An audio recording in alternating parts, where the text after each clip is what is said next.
thanks for doing this, guys. Welcome. I'm gonna start with a bit of a compliment. Sorry, cringe, but I could say two of the finest actors I think of your generation. And we're very shallow. Thank you. I know. Yeah. That's all right. Yeah, soak We'll it take up. it. Soak it up. Thank you very much. And you achieve, I think, something really spectacular in this film, which is going from kind of really heart-rending, very tender moments to sort of spit your coffee out laughs. Oh, great. Which those shifts are extraordinary. It's like Billy Wilder a bit. Oh, I he think. got away with it. Yay! That's brilliant. But I just wonder what it's like, how this experience sort of compares to perhaps your more serious roles that perhaps people know you for. I always think people say, "Oh, you should do a comedy." I'm like, "Well, there's a lot of comedy in the serious stuff I've done, and there's a lot of serious stuff in the comedy." You know what I mean? I think it's the best of both worlds together.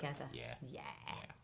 And Well, I try to have fun in whatever job I do. I think it's important. It is important. So even if it's a really meaty, got to have a giggle.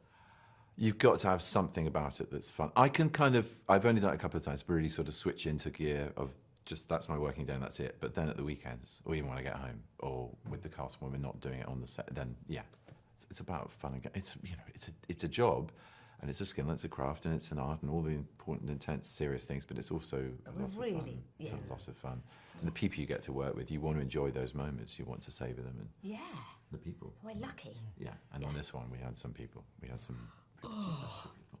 Alan, well, let me just ask about some of the people first. I mean, Jay, Roach, and the Tony McNamara script. I mean, this is an impossible one to say no to, right? Oh, yeah. Yeah, especially as we sort of dreamt it up. Yeah, that's our fault.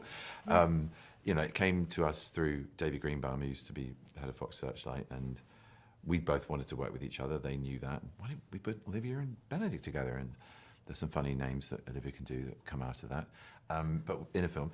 And and then Tony McNamara was in the mix because of The Favourite, which was happening at the time. And it's just a long, boring story, but basically, it happened then 7 years ago, and it took a long time to make, but it utterly irresistible. It had to be made. And when Jay came on board, and his track record and how gorgeous a human being he is, he's a wonderful director to work for. He's just heartbreakingly nice. So sweet. And brilliant. He hit his head every day. Every day on one of these things, all the time, He always wore a cap, and you wouldn't take it off. Oh my God! And the crew put dangly bits of fluorescent tape everywhere. Funny, yeah. And he's still hit his head every day. So I like sweet. that. Physical injuries from a shoot shows you Such you're a sweet man. But a no-brainer. This, all the ingredients. So I went off on a... Would you, rather than set up your own characters, would you tell me about each other's character a little bit? Would you do that? So, Olivia, would you just tell me a little bit about Benedict's character, if you would? So, Theo, incredibly talented. I think probably we say brilliant about things that we don't necessarily mean, but I think potentially brilliant architect, and knows that he's good, which is rather attractive. Knows that he's good at what he does, and loving, funny, attentive, and really supportive of Ivy. I mean, amazing. So she thinks, this brilliant man thinks I'm ace. This is great. And then it goes a little bit wrong. To say the least. Yeah. Could you return the compliment there? Definitely. Wild, extremely funny, incredibly loving and attentive and passionate woman who sees eye to eye with her life partner and who makes him giddy with excitement at the prospect of life being one ever-evolving adventure, who he wants to support because he sees how trapped she is by the circumstance that didn't give her the promise it's given him, and so selflessly offers something for her to rise up, and she just does brilliantly. She flies, which is he genuinely loves. I mean, she's brilliant at what she does, and then it goes a bit wrong. Yeah. And both very, very clever people, which I really like. I mean, you get that from the very first scene. Yeah, we should have said that, actually. We are damn it. Well, no, but I can say that about from that very first scene, it was literally from the first line of dialogue, and I'm in.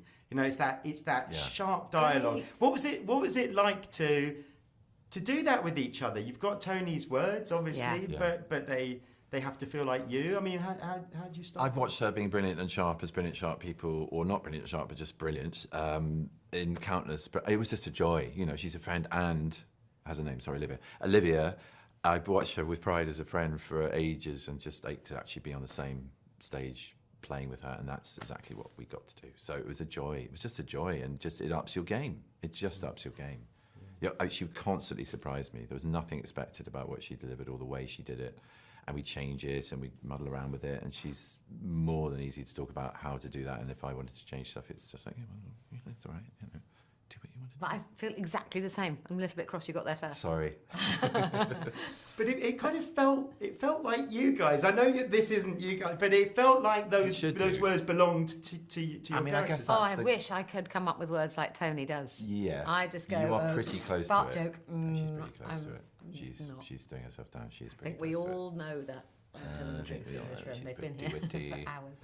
Were there moments where it kind of fell apart and you just sort of ended up in hysterics? Because it felt like it had that energy. There were a few There moments. were a few. I can't remember, but the dinner scene. We were also obviously, quite well but behaved. We were quite well behaved, Yeah. and we had families to get home to and stuff like that. So we weren't wasting everyone's time. But there were a couple of uncontrollable moments, and I was trying to, you want the anecdote, don't you, when you're coming in to do these things? Yeah. I couldn't remember the ones where we did just lose it, but we did have a couple of moments where it was. I never can remember them when people go, very "What's the hard. funniest moment on set?" I know.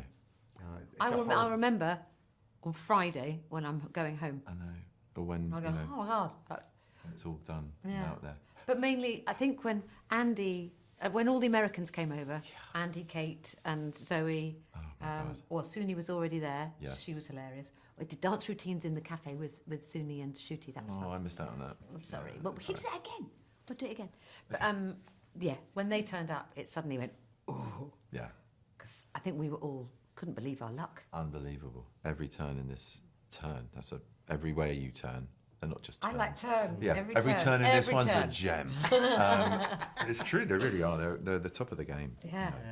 And Andy and Kate in particular, just the volume of wit. You just see their scripts, and there were like 5 other scripts on the side of all lines. Some they were writing in the moments, but a lot they came to the stage with. You read it? Oh, Yeah. I did read it. Really struggling to learn it. Yeah. And they're just so free with it and making themselves laugh. That's when I thought I was really in trouble. Yeah. That's completely where we all lost it quite a bit. Yeah. And Kate made her, I think I could throw her under the bus a bit here, because she's so brilliant. And she was improvising new material, and before she got to its full evolution, she'd start laughing because she knew what was coming. And that made us go, It was impossible. It was impossible. Well, it lives on the in the film. It feels really brilliant, really electric. I just finally, because we're out of time. Sorry. I just wanted to ask, and we'll make it just one sentence if you can. Yeah. I struggle to say to people what this film is about. I just said it's very funny. Just go and see it. But how would you sort of? I think that's great, isn't it? This film's very funny. Go and see it. Love, Life and Other Disasters. Ooh. Disasters? No, I don't know about that. Disasters is a really... I mean, the PR people are going, no! You don't want more disaster in their life. I think, yeah. It is funny.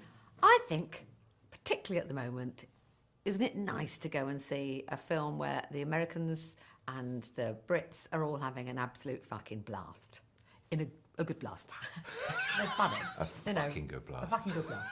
But they are, having fun.